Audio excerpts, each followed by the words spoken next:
આ સમાચાર અમો સોશિયલ મીડિયાના માધ્યમથી અને લોકોના અમારા ધ્યાનમાં આવ્યા મુજબ અને ખેડૂતોના જણાવ્યા મુજબ અમો આ બતાવીએ છીએ કે આ દિનેશભાઈની જમીનની અંદર દેખો કેવી વાળ તોડી નાખી છે। તો ખેડૂતો જો કોસ સાફ કરવાનું આ લોકો કહેતા હોય તો અહીંયા તો કોઈ પણ જાતનો કોસ સાફ ફક્ત ને ફક્ત આ અધિકારીઓએ પેપર વર્ગમાં જ કોસ સાફ કર્યો હોય એવું લાગે છે। દર વર્ષે આ કાંસ વિભાગના અધિકારીઓ ફક્ત ને ફક્ત કાગળ વર્ગ ઉપર જ કામગીરી બતાવે છે, કોસ સાફ કરતા નથી, ખોટા બિલો મૂકી અને મંજૂર કરતા હોય તેવું લોકમુખેથી જાણવા મળેલ છે। આપ જોઈ શકો છો અત્યારે કાંસ વિભાગના કચેરીમાં જઈ અને જો વિજિલન્સ કચેરી કે ખાસ પ્રકારની ટીમ દ્વારા જો આ તપાસ કરવામાં આવે તો કોસ સાફ કરી અને અધિકારીઓ પૈસાની કટકી કરતા હોય છે એવું અમને ધ્યાનમાં આવ્યું છે। આપ જુઓ છો આટલો ઘાસચારો કાંસમાં હોવા છતાં, આટલા ઝાડ ઊંઘેલ હોવા છતાં આ લોકો પેપર વર્ગમાં જ ખાલી કામગીરી બતાવે છે કે અમે લોકોએ કોસ સાફ કર્યો છે। દર વર્ષે આ રીતે આ અધિકારીઓ ખોટા બિલો મૂકી અને પોતાની સાઈડ ઇન્કમ કમાતા હોય એવું લોકોની જોડેથી જાણવા મળેલ છે અને લોકમુખેથી સાંભળવા મળેલ છે। આપ જુઓ છો કે આ કાંસ છે એની આજુબાજુ આ વાડો ખેડૂતોની તોડી નાખી છે। ખેડૂતો આક્રોશ વ્યક્ત કરી રહ્યા છે, અમારે ખેતરમાં જવું તો કઈ રીતે જવાનું। આપ જુઓ કોસની અંદર કેટલો કચરો પડેલો છે તે આપ જોઈ રહ્યા છો। જો કોસ સાફ કરી અને આ લોકોએ ખર્ચ કર્યો હોય, જેસીબીના બિલો મૂક્યા હોય તો આ કોસની અંદર આટલું બધું ઘાસ, આટલા બધા ઝાડ કઈ રીતે હશે એ વિચારવાનો પ્રશ્ન છે। આ ખેડૂતોની જમીનો તમે જુઓ, વાડોનું કેવું સિંધન કરી નાખ્યું છે। વાડ નામ જ રાખી નથી આ લોકોએ, તો અમારા વાડને તો કોઈ જ લેવા દેવા નથી। વાડ હવે જે ખેડૂતોનું થયું પણ આ લોકો કોસ સાફ કરવાના નામ ઉપર જે બિલો મૂકી અને પૈસાની કટકી કરી અને કરતા હોય એ ખાલી તપાસ કરવાનો વિષય છે। આપ જુઓ છો કે આમ કોસની અંદર ઉતર્યા, દેખો કોઈ પણ જગ્યાએ તમને કોસ સાફ થયો હોય એવું દેખાતું જ નથી। ફક્ત ને ફક્ત જેસીબીના લીટા મારેલા છે, કોસ નામની કોઈ ચીજ નથી કે ભાઈ આ કોસ સાફ કરવામાં આવ્યો હોય। એટલું ઘાસ જ દેખાય છે। શું અધિકારીઓ ભ્રષ્ટાચારી હશે કે નહીં હોય તો એ કહેતા હોય, પણ નરી આંખે અમે જોઈએ તો કોસની અંદર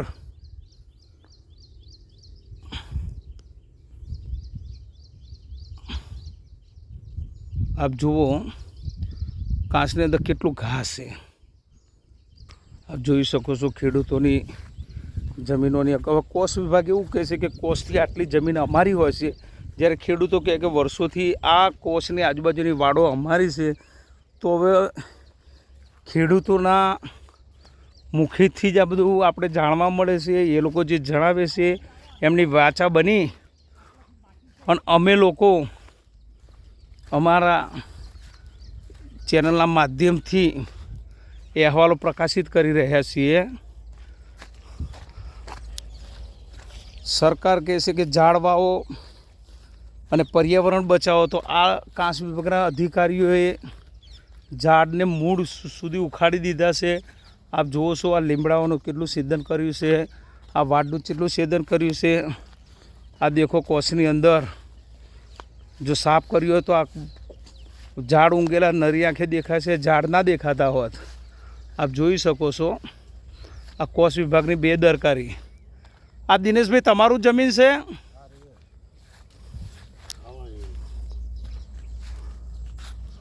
બોલો સાહેબ, એક મિનિટ। કેટલો કચરો છે આપ નરી આંખે જોઈ શકો છો। ફક્ત ને ફક્ત કાગળ વર્ક ઉપર જ આ લોકોએ કાંસ સાફ કર્યું એવું બતાડવામાં આવ્યું હોય। આ કાંસ વિભાગ દ્વારા જે વાડનું સિંધન કર્યું છે એ નરી આંખે જોઈ શકો છો। આ કાંસ વિભાગ દ્વારા જે ખેડૂતોની વાડો તોડતા ઝાડનું સિંચન કર્યું હોય એ નરી આંખે જોવા મળે છે. આપ શ્રીનું નામ શું? પ્રકાશભાઈ બાબુભાઈ નાયક. તમારી અહીં કેટલી જમીન છે? અમારી અહીં 15 વીઘા. કોસના કોસ કિનારે? ઉપર, કોસના કિનારા ઉપર. અચ્છા, એટલે તમારી શું રજૂઆત છે? કે કોસની સફાઈ થતી નથી જો એવી, અને વારે ઘડીએ કોસ જેમ તેમ સફાઈ કરી છે અને વાડ્યો જાડ્યો તોડી નાખી છે ને જેમ તેમ કામ કરી છે. ભાઈ, આ જે કોષ વિભાગ દ્વારા જે આ ખોદકામ કરવામાં આવી, સાફ સફાઈ કરવામાં આવી, એમને અધિકારીઓની બેદરકારીથી તમારી ખેતરની વાડના નુકસાનથી એ વિશે તમે શું કહેવા માંગો છો? અધિકારીઓની બેદરકારી છે. ઓમાં મિલી વખત થઈ ગયા અધિકારીઓ. તમારે કેટલું નુકસાન થયું ખેતરમાં? મારા આખી વાડ ભાઈ કાઢી છે. 2 લાખનું. તમે એ લોકોના 2 લાખનું નુકસાન છે મારા. તમે રજૂઆત કરી પોલીસ સ્ટેશનમાં, મામલતદારમાં? અરજી આલી છે. તો એ લોકોએ શું કીધું? બોલાવશે. હજુ બોલાવશે એમ કહ્યું. દિનેશભાઈ, આ જે કોષ વિભાગ દ્વારા જે સાફ સફાઈના નામે તમારી વાડોને નુકસાન કર્યું છે અને તમારા જે પાકોને નુકસાન કર્યું એ વિશે તમે શું કહેવા માંગો છો? આ લોકો 45 વર્ષથી કાંસ નીકળ્યો છે ત્યાંની અંદર આ લોકો ભ્રષ્ટાચાર જ કરી રહ્યા છે. કોઈ અમને ખેડૂતના, અમે 35 વર્ષથી હું મારી પોતાની ખેતીની જમીન આ કાંસ ઉપર વાવી શકતો નથી. બિલો મૂકે છે, સાફ કરે છે, પણ અમારા જવા આવવાનો રસ્તો જ ચોખ્ખો નહીં હોતો. અને આ લોકો સાફ કરવા આવે છે એટલે આવી રીતે અમારો ભજવાડ કરીને જતા રહે છે. હજુ અમને કાંસના વળતર પણ નથી મળેલા અને આ લોકો કહે છે કે અમારી જમીન છે, અમારી જમીન. અચ્છા, આ લોકો દર વર્ષે કોષ સાફ કરે છે તો નજરે દેખીએ તો કોષ તો સાફ થતું નથી. શું ખોટા બિલો મંજૂર કરીને પૈસા? હા, ખોટા જ બિલો મંજૂર કર્યા. આ હાલની સ્થિતિએ આ જે હાલ સાફ કર્યો છે ને, આગળથી કશો જ સાફ કરેલો નથી. નકરો ગંદકીથી અને ખરાબ પાણીથી ને બધો ભરેલો છે. અંદર કેટલા ઝાડો છે, અંદર નકરું ખવલું છે, બધું ગાભા ડૂચા બધા પડેલા છે. અને આ લોકો એ ભાગ છોડીને અહીંયાથી અમારો સીધો જે સારો રસ્તો હતો એ તોડી નાખ્યો ને વાડો અમારી તોડી નાખી છે. અચ્છા, હવે કોષ વિભાગને તમને વળતર આપ્યું નથી, હવે તમારી જમીનમાં જ કોષ બનાવ્યો એ સાબિત થાય છે. હા, તેમ છતાં એવું કે જમીન અમારી છે, એ વિશે તમે શું કહેવા માંગો છો? એ રમેશચંદ્ર બી પ્રજાપતિ હતા કે તમારી રીતે આ તો કે અમારી કાંસની સંપાદન કાંસ વિભાગની જમીન છે, તમારો કોઈ અધિકાર નથી. તો આ તો અમારા વડીલો પારજીની રાજા રજવાડાથી અહીંયા રસ્તો હતો. અત્યારે રસ્તો રહ્યો નથી. હવે રસ્તાની જગ્યાએ કાંસ કર્યો છે અને અમારા ખેડૂતોની જમીન સંપાદન કરી છે. એમાં થોડા ઘણાઓને કાંસના રૂપિયા આપ્યા છે ને ઘણા ખેડૂતોને નથી આપ્યા. એટલે તમારા ખેતર અવર જવર કરવા માટે, સાધન લઈ જવા માટે તકલીફ? બહુ તકલીફ, બહુ. એટલે હું 35 વર્ષથી વાવી જ નહીં શકતો. મારું 35 વર્ષથી પડતર પડી રહ્યું આ છે. બાબતે તમે સરકારમાં રજૂઆત કરી? રજૂઆત એટલે કેટલી કરેલી છે. લોકો મોટા મોટા પણ કે કરીશું કરીને કરે છે. આ ના છૂટકે અત્યારે અમે મીડિયાની સામે આવ્યા છીએ. અમરતભાઈ, આ કોષવાળાઓએ જે ખેડૂતોની જમીનની વાડ ઉપર જે નુકસાન કર્યું એ વિશે તમે શું કહેવા માંગો છો? અરે સાહેબ, અમારી વાડ બિલકુલ આખી આ લોકોએ તોડી નાખી છે. વચ્ચે મોટા મોટા ઝાડવા હતા એ પાડી નાખ્યા છે. અત્યારે ઊભો પાક છે અમારો કપાસનો, એની અંદર ભેરાણ થાય છે. અમારે તો લાખ રૂપિયાનું નુકસાન થાય છે. અને આ વાડ નવેસરથી કરવાનો ખર્ચો કોણ ભોગવે? એટલે અધિકારીઓ તમારી વાત સાંભળતા નથી. અધિકારી અમારી કોઈ વાત સાંભળવા માટે તૈયાર જ નથી સાહેબ. બરાબર. અને એ લોકો એવું કહે છે કે ભાઈ આ કાંસ તો કે અમારી જમીનમાં સાહેબ રસ્તો કાઢેલો છે. અને પાછા કાંસવાળા એવું કહે છે કે ભાઈ આ જમીન સંપાદન કરેલી, આમાં તમારો કોઈ હક નથી. તો અમારે આવવા જવાનું ક્યાંથી? અમારે ખેતરમાં જવું હોય તો કેવી રીતે જઈએ? પાકને નુકસાન કર્યું, વાડ કેવી રીતે કરીશું અમે? હવે ચોમાસામાં તો કોઈ કામ પણ થાય નહીં. સરકાર તો એવું કહે છે કે ભાઈ વિકાસ ગોળો થઈ ગયો. તો આ અધિકારીઓ વિશે વિકાસ બાબતે એવું કહેવા માંગો છો? સાહેબ, વિકાસ તો આ લોકોનો ખાલી બિલ ઉપર જ ગાંડો થયેલો છે. બાકી ખેડૂતોને તો મળવાપાત્ર કશું મળતું જ નથી. શું કહેવા માંગો છો તમે? સાહેબ, એમની પાછલી આવક અને 2 નંબરની કમાણીનો જ વિકાસ થાય છે. બાકી ખેડૂતોને તો કોઈ ફાયદો છે જ નહીં આમાં. આપ જોઈ શકો છો, જેમ આગળ જઈએ છીએ તેમ દેખવા મળે છે કે આ લોકોએ કેટલા ખેડૂતોની વાડોને તોડી નાખી છે, ભાગી નાખી છે. કોષ કે અમે સાફ કરી છે, આ લોકો એવું કહે છે કે અમે કોષ સાફ કરીશું. તો કોષ સાફ કર્યું હોય તો અંદર કચરો કઈ રીતે છે? ખોટા બિલો જ મૂકી અને આ લોકો કટકી કરતા હોય એવું જાણવા મળ્યું છે. આ તમે જોઈ શકો છો, આ સરકારશ્રી એવું કહે છે કે વૃક્ષ વાવો અને પર્યાવરણ બચાવો. તો આ લોકો કોષ વિભાગના કર્મચારીઓ જોડે રહીને જો આ ઝાડ આ રીતે લીમડા બીમડા ઉખાડી દેવરાયા હોય અને જો કોસ સાફ કરી હોય તો આ અંદર આ બધું કઈ રીતે કચરો પડેલો હોય. તમે જુઓ છો આ લોકોના મંજૂર કરેલા બિલો જો તમે ચેક કરો તો તમને નરી આંખે જોવા મળશે કે આ લોકોએ કોસ સાફ કર્યો છે કે નહીં. અને આ લોકો ખોટા બિલો મંજૂર કરી અને પોતાની પાછલી કમાણી ખર્ચી. એવું લાગે સરકાર કહે છે કે વિકાસ થયો છે, પરંતુ વિકાસ તો ફક્ત ને ફક્ત અધિકારીઓનો થયેલો છે. આ અંદર તમે જોઈ શકો છો કેટલા ઝાડ પડ્યા છે. આ દેખો, આ જો સાફ કર્યું હોય તો આ અંદર આ કચરો ના હોય. આપ જુઓ કોષની અંદર કેટલો કચરો છે.